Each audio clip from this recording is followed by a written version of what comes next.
Баршаға ассалаумағалейкум. Бүгін тандыр қою қыр-сырын үйренетін боламыз. Ең бірінші тандырды осылай азырақ қылып скат жасаймыз. Мынақа нан жапқанға ыңғайлы болсын деп. Көріп тұрсыздар ма? Мінекей. Где-то 15-20 градус осылай алдыңға қоямыз. Сосын астына колосник дейді. Ортаға колосник жасап, мына жерде құбыры болады. И осы іштерін барлығын не істейміз? Топырақ, лай, сабан араласқан топырақпен толтырамыз. Демек, мына топырақ осылай болды. Және мына жерде күл алатын, ауа өткізетін регулировщик есіп қоятын боламыз. Жақсы, біз осыны орналастырдық, астын толтырдық. Енді нан үстіне азырақ су шашып, ылғалдап, шаңынан тазартып, лай дайындаймыз. Пісіреміз әбден жақсылап, сабан араластырып. Жерге енді лайды тастаймыз. Бір 3-4 сантиметр лай тастаймыз.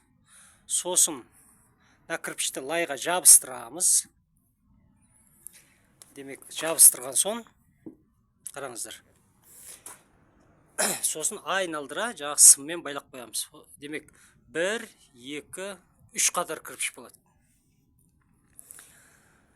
Бұл не үшін?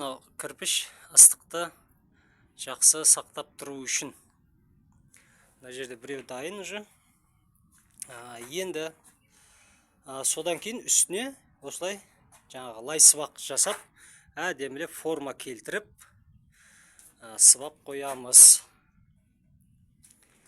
Келесі кезекте мынаяқтарда құлақтар шығады. Оны кейін көрсетем. Тандырды қалай күйдіреміз? Қараңыздар. Қазір кірпіштерді қойып болған соң мына жерге ішіне азырақ от жағып қоямыз. Лайдың ылғалдығы тандырды ерітіп жібермес үшін. Сосын арадан 1-2 күн өтеді, осылай кеуіп неған соң мына тандырды бір қарайтып, бір ағартамыз. Қараңыздар. Ағарды ма? Енді май жағамыз. Ләжі болса тұшымаған май керек. Бір мәрте май жағамыз. Арадан 2 сағат өткен соң және май жағамыз. Сосын арадан 4-5 сағат өткен соң және де бір май жағамыз. Тұшыған майды жаңа щетка дейді, маклавица. Маклавицаның көмегімен жағатын боламыз. Сосын ол 1 күн тұру керек. Май әбден тандырға сіңеді. Сіңген соң және қарайтып, және ағартып, от жағып. Ағартқан соң тұзды су шашамыз. Тұзды су. Болды, кейін Құдай қаласа тандыр дайын болады. Нанды несіз жауа бересіздер. Осындай қысқа нұсқа видео болды. Кім тандырға қызығып жүрген болса, жалпы осы видеоны сол кісілерге арнаймыз. Бұл тандырды әрине осы жатқызып қойса болады, және тұрғызып қойса болады. Жер біз науайханадамыз, цехта. Жерде үлкен бір тандыр тұр іште. Мінекей. Жалпы видеода пайдалы ақпараттар болған болса, көңіліңізден шыққан болса, осы видеоға лайк басып, комментария жазып, арнамызға тіркеліп кетіңіздер.